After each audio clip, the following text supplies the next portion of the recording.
Today, we are going to see the topic Java exceptions.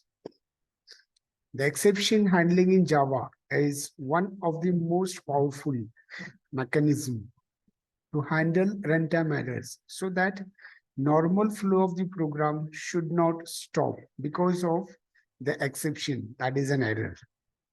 Exception handling is a mechanism to handle runtime errors such as class not found exception, input-output exception, SQL exception, remote exception, and etc. When the code is executed, different error might occur. It might be a coding error made by the programmer or error due to wrong input.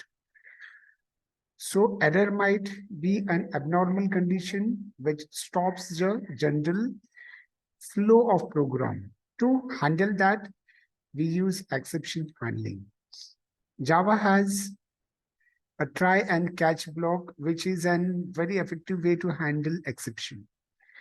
The try statement allows you to create a block wherein I would like to insert the code which I might think that it might cause an exception. For example, if I think that code might cause an exception, I would include it within the try block. And immediate following that, I would have a catch statement that allows a block of code to be executed if error occurs, if exception occurs. The catch block is executed. Try and catch keywords come in pair. You'll see a program on exception, public, that is a public access specifier. The class is accessible from anywhere within the package, outside the package, within the class, outside the class, and from anywhere. Class is a keyword and main is a name of the class. Public static void main string args is a main method from where program starts. Execution also starts from the main method. Compilation also starts. As well, the program execution and the program ends at the main. Inside the block of main, I'm enclosing a try block. I might think that whatever code that might cause an exception, I would like to enclose within the try block. Int, an array named as my numbers, is declared of integer data type with a value as 1, 2, 3. System.out.println, which prints the array of numbers on the screen. So using the variable of array, I would like to print the 10th element. But as usual, the array is stored in the memory location with an index position starting from 0. So 1 is stored at 0 index position, 2 is stored at 1 index position, and 3 is stored at 3 index position. I'm sorry, 2 index position. So at present, the size of my integer array is of 2 only, starting from 0, that is 3. Now I'm trying to access the 10th element, 10th index position, but that 10th index position is not existing. So it throws an error. Means as soon as error has occurred, an object creating the details of the exception is created. And that object reference is passed to the object of exception class, that is E. Inside the catch block, a class is the exception and the object reference is passed to E. E is the object of exception class. Now E contains all the details of whatever exception was occurred. Inside the block of catch, I print the string something went wrong. And this output is printed on the screen. This with the program. Now we'll see the finally keyword. Finally statement lets you to execute the code even though exception has occurred or no. finally has to be executed anyhow, whether error has occurred or no. Let's see the program. Public class main. The main class, the class is there, and having a main method, public study void main string args. Inside the block, I'm having a try block, so that I would enclose the code which I think that might cause an error. So I'm having an integer array, my numbers of data type int, and defining a value, is assigning a value 1, 2, and 3. So the same way, 1 is stored at 0 index position, 2 is stored at 1 index position, 3 is stored at the memory location of 2 index position. So in this case, if I'm trying to print the 10th element, but actually the elements index position which has been stored is 0 to 2 only, but there isn't existence of the 10th index position. So this might cause an exception, and immediately the catch is there with the same class. Okay, so as soon as exception is occurred, an object of that exception is created, and that object contains all the details how the exception has occurred. That object reference is passed to the object of the exception class, and the output is printed on the screen like something went wrong.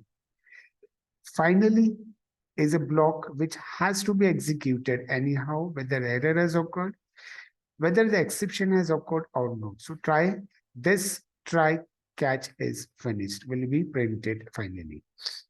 Now we'll see the throw keyword. Throw keyword is used in Java to throw explicitly an exception. If I want to throw an exception explicitly, I would like to use an throw clause from any method or a block of code. We can throw either checked or unchecked exception. Checked exception is an exception which is caught at compile time. Unchecked exception is an exception which is caught at runtime. So there are difference of checked and unchecked. We'll see the program. I'm having a class known as throw exception. It is username, a user-defined class. Static keyword. I want this function to be run before creating an object, so I'm using a static keyword inside the class scope. So the static block method fun is that inside the method fun block, I'm having a try block which contains a code including a throw keyword. Throw, I want to throw an exception explicitly, so I'm using throw clause. New creates a new memory location, and that memory location is allocated to the object of throw of the exception class. So explicitly throwing exception, null pointer exception object is created. That object is created using new keyword, and the object has the description of how the exception has occurred. Demo is an argument which is stored in that object. That object reference is passed to the same class, null pointer exception catch block. This class has an object. The exception object reference is passed to the catch class exception object. Now inside the catch, I print the word, a string as caught inside fun. Now, inside that, I'm again rethrowing an exception. That is a throw clause and object, which already contains a demo. As soon as I throw the exception, that exception is caught inside the main, the catch clause. Just following that is a catch clause. Inside that, a null pointer exception class is there. The object reference of this throw is passed to the catch object, class object, and caught inside main string will be printed on the screen. In this way, the output caught inside fun and caught in the main will be printed on the screen. We'll see the throws keyword. Throws keyword in Java is used as a signature of method to indicate that this method might have a throw listed in the exception, that this method might have a throw clause in the program. The caller of this method has to handle exception using try and catch block. You see the program? I'm having a class known as a user-defined class throw exception. Static means I want to run this method before getting an object. I'm having a method known as fun.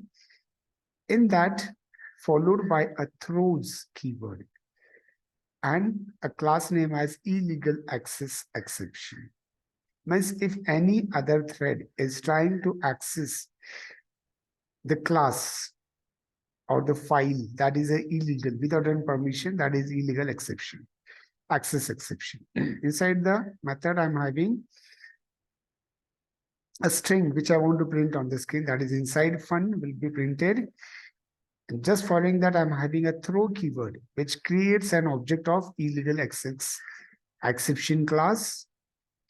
And that exception class object contains the details of what the exception has occurred. Demo is an argument which is stored in that object.